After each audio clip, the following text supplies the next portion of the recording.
Salam dostlar. Bir kitab gələcəyə işıqdır şüarı ilə qarşınızdayım. Bəzən bir kitab sadəcə kitab deyil. Birinin duyğuları, birinin hissləri, deyilməmiş sözləri, illərlə içində saxladığı, ifadə edə bilmədiyi hissləridir.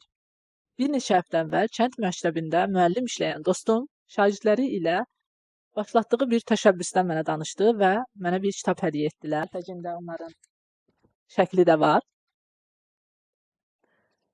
Bu kitab isə Andre Maurisin Yad Qadının Məktubları kitabıdır.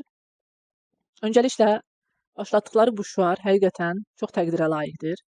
Çünki artıq texnologiyanın sürətli inkişafından sonra gənclər arasında kitab oxumağa o qədər də həvəs və maraq qalmayıb. Lakin belə təşəbbüslər onları daha çox oxumağa sövq edir. Və mən də sizi buna dəvət edirəm.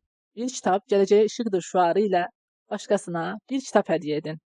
Və o kitab əldən ələ gəlsin, başqalarını da sevindirsin və ətrafımızda kitab oxuyanların, çoxlu mütaliə edənlərin sayı çoxalsın.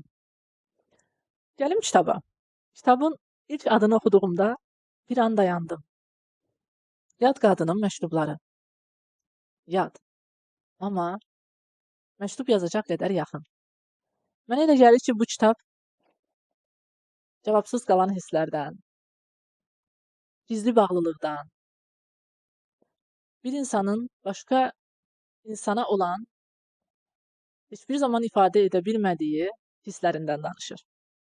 Dostlar, gəlin siz də bizə qoşulun. Bir kitab gələcəyə işıqdır şüarı ilə dostlarımızı və onları kitab oxumağa təşviq edək. Həmçinin məcbur edək. Sağ olun, görüşərik.